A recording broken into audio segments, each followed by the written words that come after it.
Waalaikumsalam warahmatullahi wabarakatuh. Selamat siang, salam sehat dan bahagia selalu kita semua. Yang terhormat Bapak Profesor Dr. Haji Samiul Magister Pendidikan selaku Ketua Pengurus Provinsi PGRI Kalimantan Barat. Yang kami hormati Wakil Ketua Ayanda Maliki, Bapak Muhammad Firdaus, Wakil Sekretaris, Wakil Bendahara, Kepala Biro yang hadir kesempatan dapat pleno pada kesempatan hari ini. Jadi pertama-tama mari kita panjatkan puji dan syukur kehadiran Allah Subhanahu wa taala, Tuhan yang Maha Esa. Karena berkat rahmat hidayahnya, khusus dan nasihat, kita masih diberikan kesempatan untuk silaturahmi dan koordinasi dalam rangka rapat pleno yang ke-7 pengurus Provinsi PGRI Kalimantan Barat di tahun 2022. Bapak Ibu pimpinan, para anggota dan pengurus PGRI Kalimantan Barat, jadi kami mengucapkan banyak terima kasih.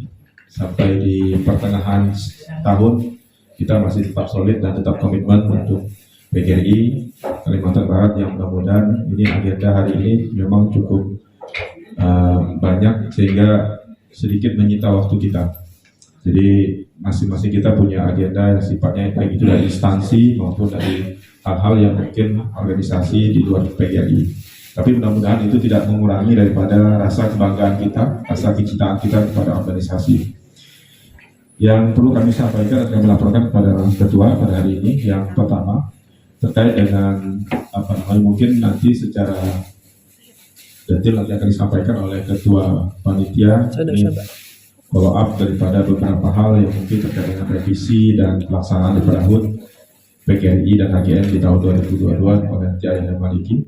Kemudian yang kedua adalah terkait dengan pelaksanaan Sekolah Pelopor Gerakan Nasional Revolusi Mental tahun 2022. Assalamualaikum warahmatullahi wabarakatuh. Waalaikumsalam. Alhamdulillah, puji dan syukur kita panjatkan kehadirat Allah SWT atas izin serta ridhonya.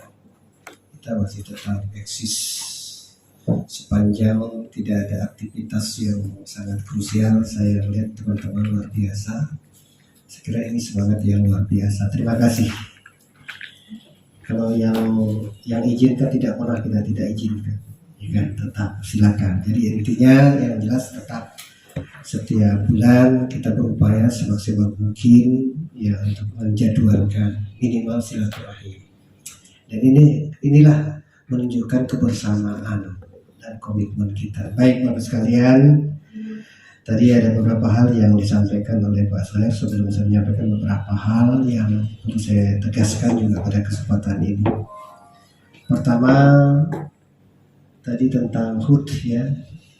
Kemarin pada saat kita rapat koordinasi pimpinan, yang diminta oleh teman-teman adalah juknis.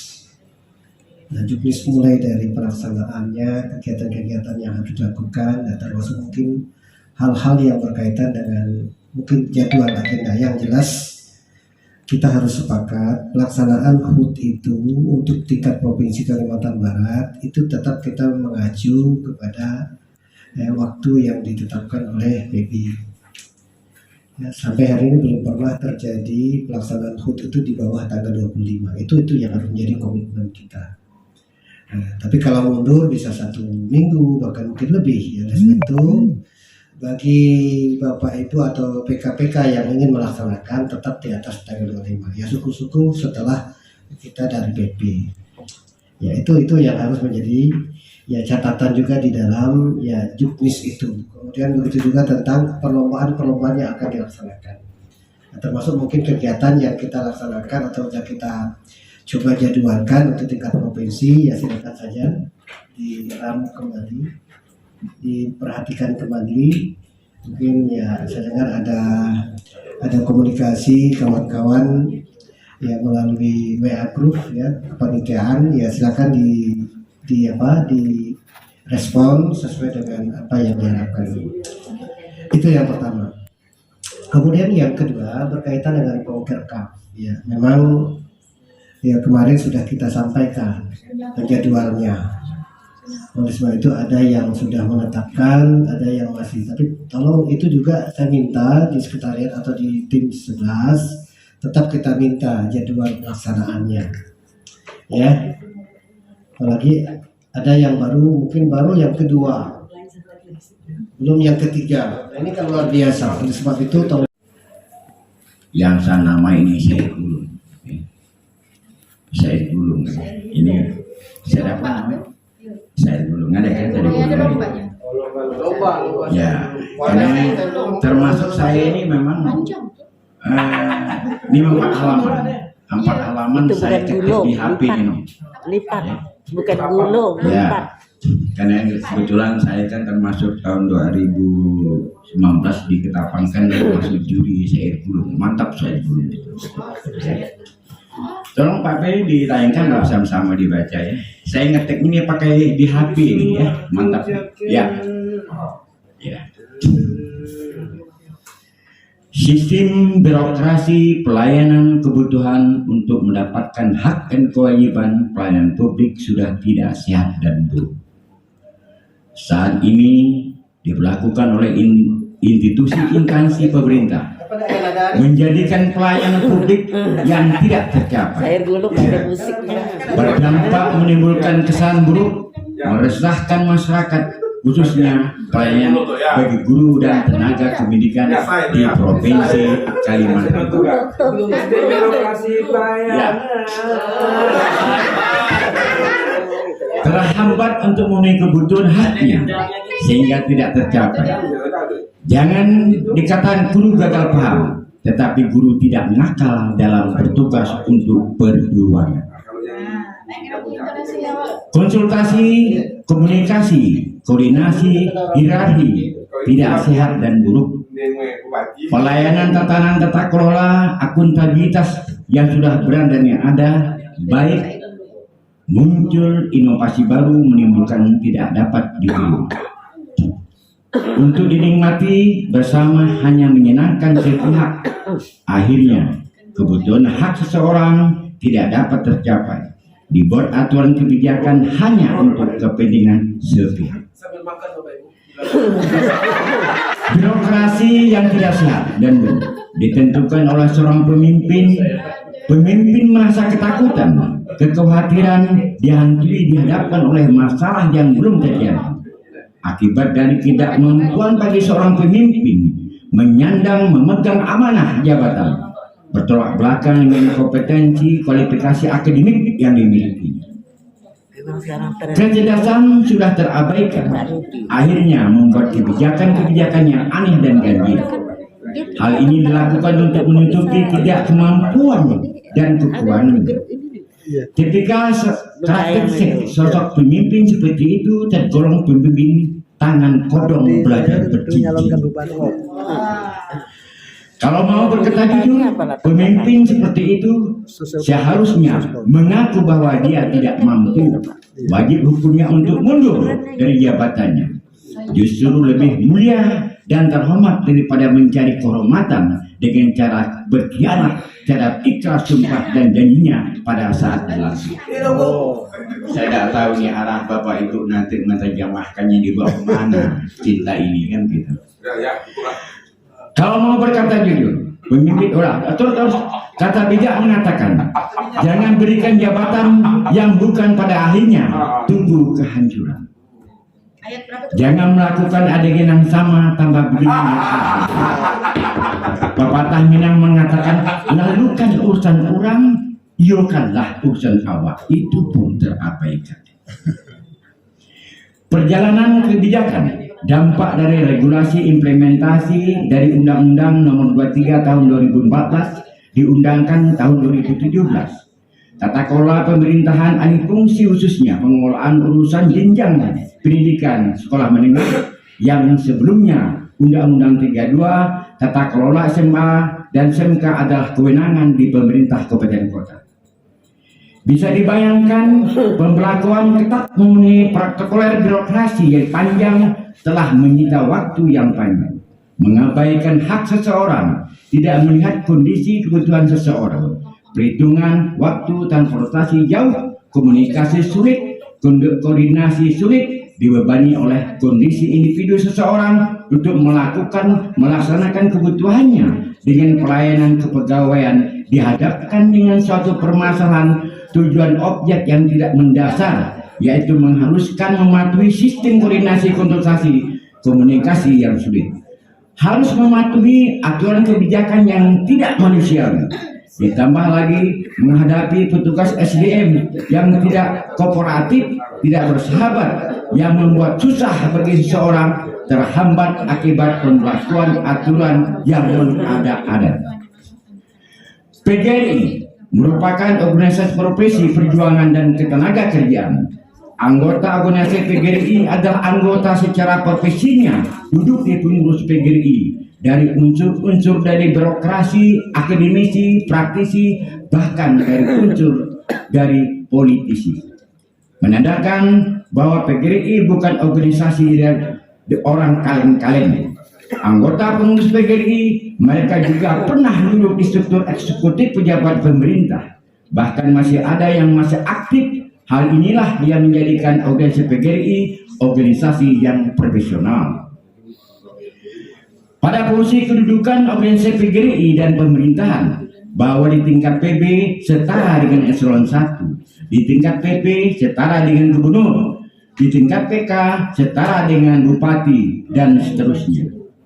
Hal ini menandakan bahwa PGRI bukan organisasi yang abal-abal, bukan organisasi yang pandai berkokok, tetapi juga bisa menang untuk bersabung. PGRI sudah diakui keberadaannya, jelas bukti nyata berjuang untuk dan segala bentuk perjuangannya.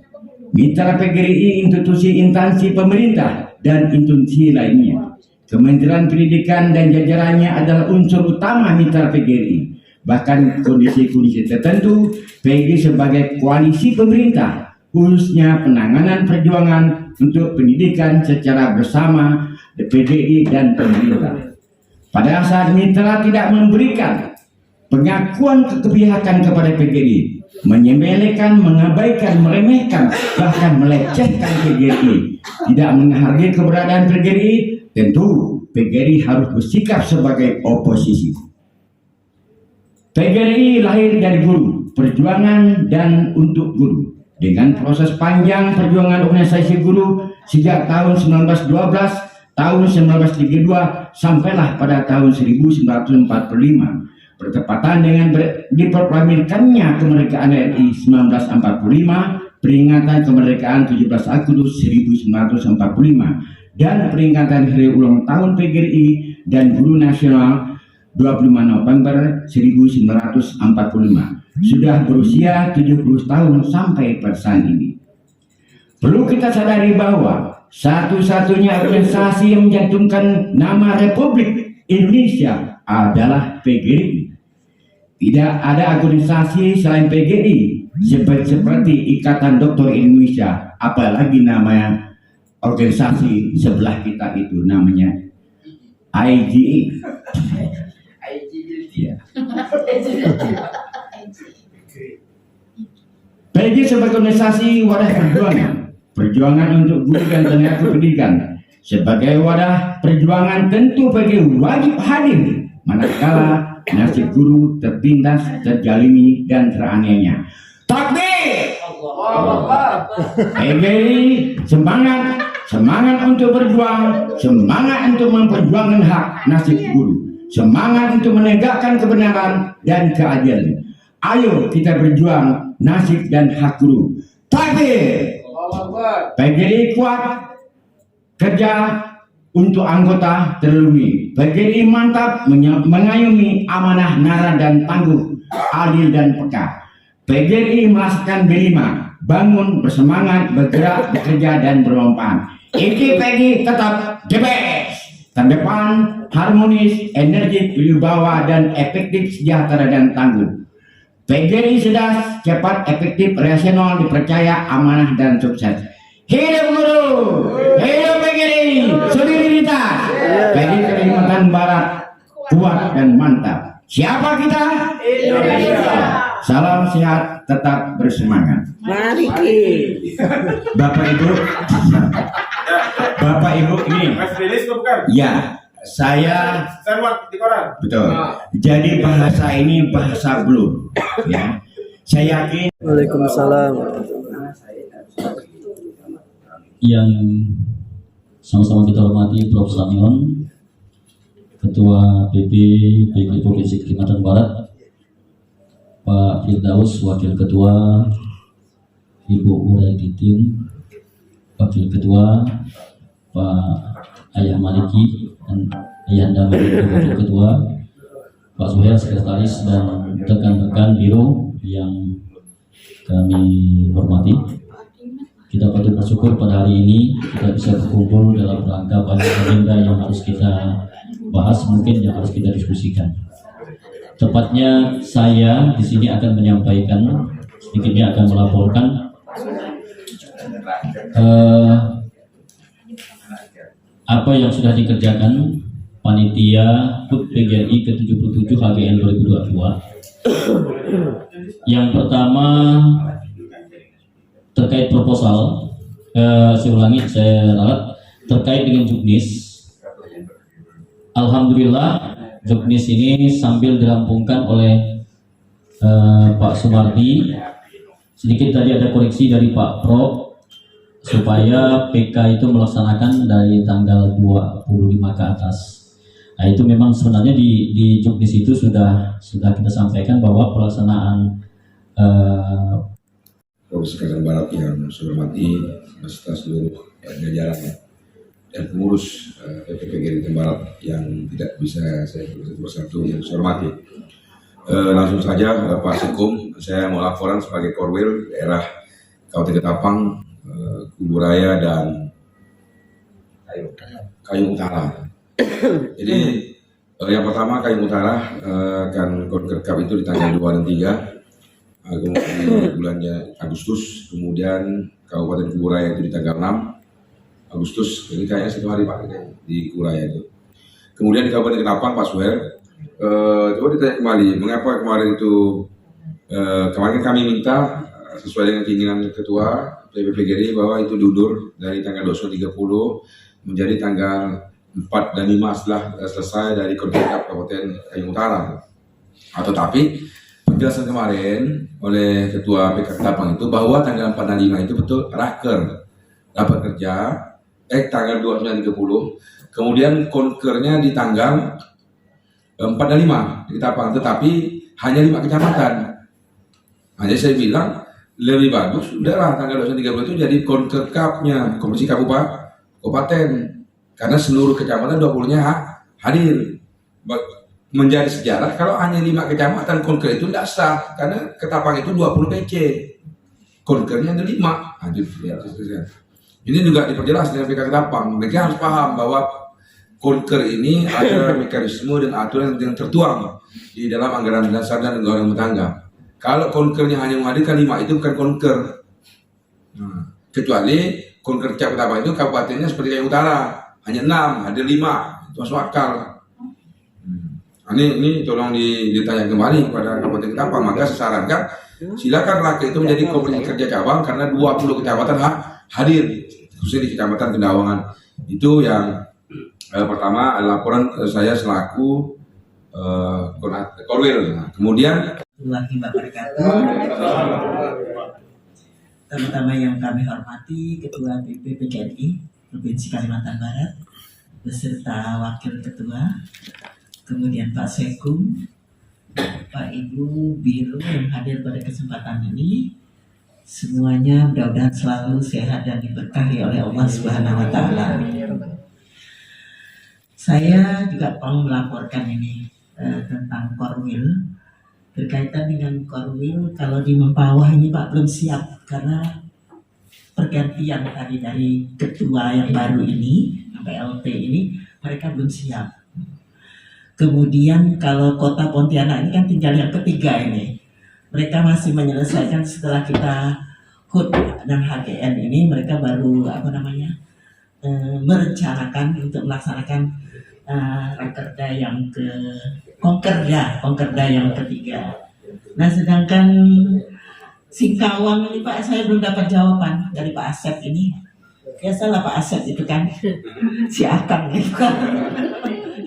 Jadi ngomongnya ke sana ke sini tapi tidak sampai titik tujuan. Tapi saya akan usahakan si Akang ini kan baru satu kali conquer Prof ini, dan mudah-mudahan lah nanti.